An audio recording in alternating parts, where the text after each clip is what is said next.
2 children are among 5 people who died in a night of violence in Fort Worth. This is the moment that beauty influencer Tasha Hyman was brutally gunned down in a crowd of innocent bystanders.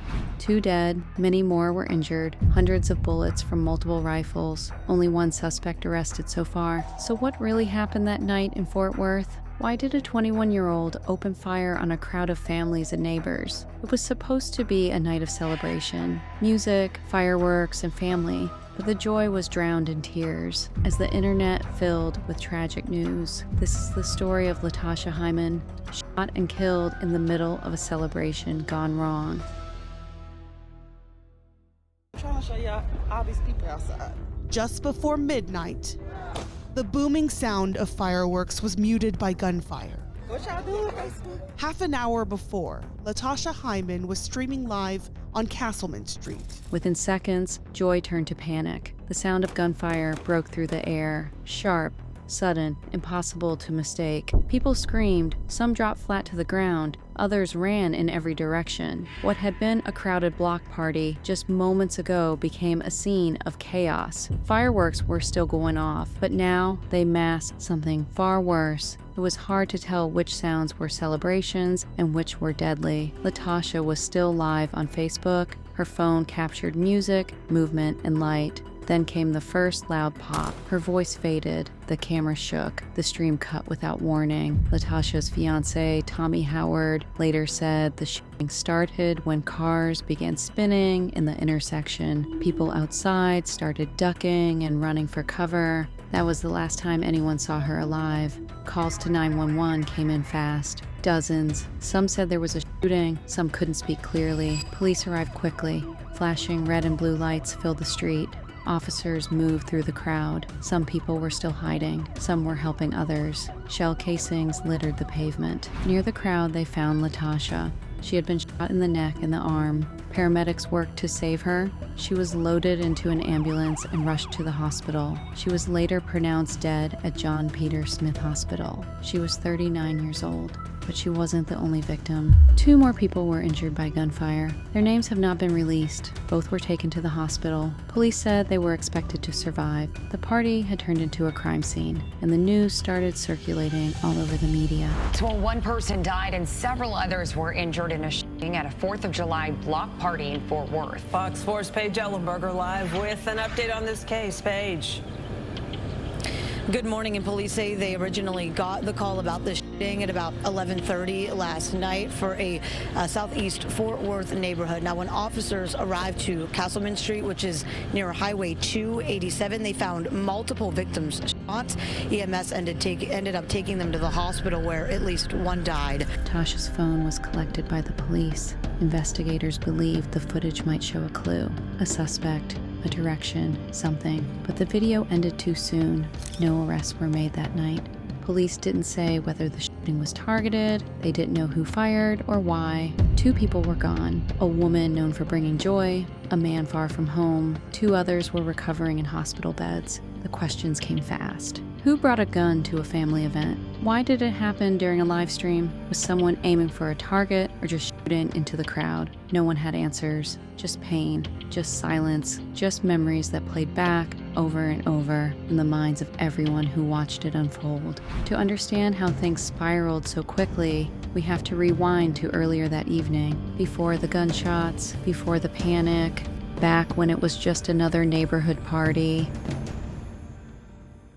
It started like any other block party, but the moment Tasha pressed go live, the countdown had already begun. It was the 4th of July, 2024. Castleman Street in Fort Worth, Texas was alive with celebration. Families were outside, music played from open windows, and smoke from backyard grills filled the air. Children ran between folding chairs, waving sparklers.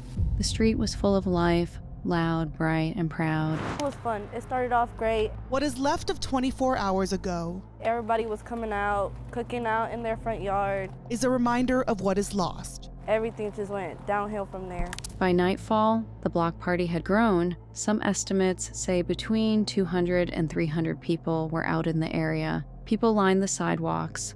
Some brought speakers, others carried coolers. It had the feel of a neighborhood gathering, but it was bigger than most had expected. Then the energy shifted. Some drivers started doing stunts in the street. Their cars made loud noises as they spun in circles, also known as doing donuts. People began gathering around, watching and recording the stunts with their phones. Fireworks, which had been part of the fun earlier, started to become dangerous. One even exploded near a police car. Officers were in the area and visible, but they did not shut the event down right away. Some residents were not happy. They became frustrated and asked for the chaos to stop, but others ignored the warnings. In the middle of all this was 39-year-old Tasha Hyman. She had been enjoying the celebration and decided to go live on social media. She recorded the event using her phone. Her voice was upbeat as she showed families, music, and fireworks. Her stream also captured the growing disorder. Cars spinning, fireworks flying near people, and rising tension. Tasha didn't appear alarmed. She focused on the positive moments, unaware of what was about to happen. Her videos showed people smiling and dancing, but it also caught glimpses of things getting out of hand. Police lights flashed in the background. It was clear the energy had changed, but no one expected what came next. Something no one could rewind, something no one could undo. Echoes of what happened kept spreading, through headlines, phones, and the voices of everyone who watched it unfold. After the news confirmed her death, the shock spread fast. People started searching for answers. Her name began trending online. Many had seen the video. Others only heard what happened later, but the response was the same: disbelief, sadness, and anger. Police gave a short statement. They said it looked like a stray bullet. No sign she was targeted, no arrests. The case was still open. Her live stream had already gone viral. Viewers who watched it live shared how helpless they felt. Some said they didn't understand what was happening until the comments turned serious. Some kept asking if it was real. Others said they couldn't sleep after seeing it. The platform removed the clip, but short versions and screenshots had already reached TikTok, Instagram, and Twitter. Her name was now a headline. Not only fans, but beauty pages also started posting about her. Some showed old photos of her work. Others posted images of clients with captions like, "This was my artist. She made me feel like someone." Makeup artists used the tag #SlayForShay. Some recreated her most well-known looks. Others shared messages about safety, grief, and remembering who she was. One tribute stood out. It was a makeup station left untouched. Her chair, her mirror, her brushes. Someone had placed a candle in the center. News outlets started covering it nationwide. Texas woman killed on livestream. Block party turns deadly in seconds. Viewers online asked hard questions. How many more videos like this will be seen? What are the effects of watching real deaths unfold in real time? Some said the platform should stop showing these events. Others said removing them erases the reality of what happened. The news covered the story heavily. Family confirms the 39-year-old makeup artist and business owner was killed in the crossfire. It hurt. Her cousin, Pastor Felton Jenkins. It's a different kind of pain. Beauty influencer killed on livestream. Beloved business owner dies in block party shooting. But the grief hasn't faded. The questions haven't stopped, and the silence she left behind is still louder than ever.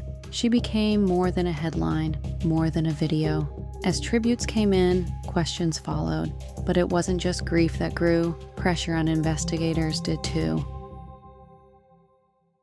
As the candles burned and the balloons floated away, one question stayed in the air. Who did this? Fort Worth police launched a full investigation. At first, there were no arrests. Detectives searched for witnesses and asked the public to come forward. Crime scene teams collected evidence, including videos and bullet casings. Investigators believed there was more than one shooter. They believed people in the crowd knew who fired. Still, no one had been taken in. More than 2 weeks passed. Then, on July 21st, 2024, police announced a breakthrough. They arrested 21-year-old Todrick Rogers. He was charged with murder in connection with the Castleman Street shooting. Officers said the investigation was still active. Police didn't confirm whether Rogers fired the shot that killed Tasha or what role he played in targeting her, but the community took notice. The arrest was the first step, not justice, not closure, but something. Police reminded the public that the case was not closed. They asked for tips. They said anyone with information should call Crime Stoppers or submit a tip online. The message was clear. More people may be involved. The arrest didn't answer every question. Why was someone shooting at a family block party? Who were they aiming at, if anyone? Latasha's family still didn't know who fired the shot that took her life. They only knew she was gone. Her fiancé, Tommy Howard, said she had just stepped out of the house. She was smiling, then she was on the ground. The police called it a tragedy. The family called it murder. The city called it another night of gun violence. And the search for the full truth continues. But behind the headlines, behind the police tape and Livestream frame, was a woman, real, complex, and now gone. So who exactly was Latasha Hyman? Latasha Hyman, also known as Tasha, was 39 years old and lived in Fort Worth, Texas. She owned a beauty studio called Slay by Shay, a small place that felt more like home than a business. It wasn't a fancy studio, but it was hers. Latasha built it from the ground up, and everything inside reflected her style and effort. Her social media told the same story. Before and after looks, skincare tips, short captions, nothing flashy, just consistent work and real results. People followed, liked, and booked. When something is done well, it sticks with people. That's how it was with Latasha. She didn't just apply makeup, she guided clients, gave tips, and that's what made her stand out. Over time, more than 1,000 clients passed through her door. Some stayed for years, some told their friends, most came back impressed with her work. Her social media showed the same, post after post filled with glowing skin, happy faces, and simple captions that spoke love and light. Latasha loved her work, and it showed. People followed her on social accounts and enjoyed her tips. Outside of work, her heart belonged to Tommy Howard. They were engaged and deeply in love, but their story started in pain. Tommy had lost his previous fiancé to cancer. For a while, he thought his life would stay that way, quiet, broken, and alone. Then he met Latasha. She gave him space to grieve and grow. Slowly, she became his peace, his light after the storm. Tommy often said she brought him back to life. That's why her death didn't just cause pain, it caused shock. How could someone who gave so much be taken so fast, so violently, so suddenly? Tommy said she was the sweetest person on this earth. They were planning their future. They talked about marriage. They wanted to grow her business. Her life was moving forward. Her business had more bookings. Her online page stayed active. She posted photos. She thanked her clients. She planned more events. She was excited for what was coming next. There were no signs of danger. No problems were made public. She kept working. Her last weeks looked normal. Her posts were happy. Her tone was calm. She stayed focused on her work and her future. She did not hide. She had plans. The question is what followed was a wave of grief, confusion, and a question that still lingers. How did a celebration end in violence? The answer to that question began unfolding on a summer night filled with music, fireworks, and a false sense of safety.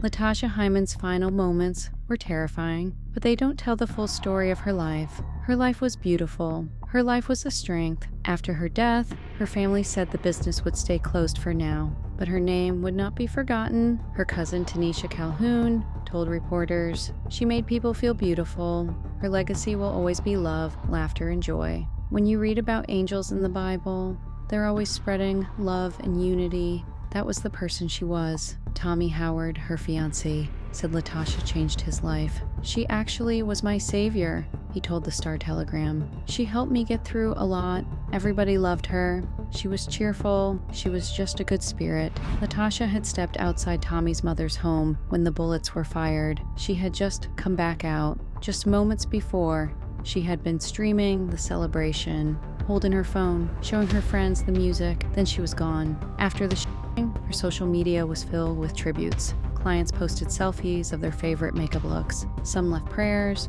Her last post became a memorial. Latasha's story is now a warning, but it is also a memory, one that won't be lost. Her family said it best. Her entire MO was to spread love and to bring people together.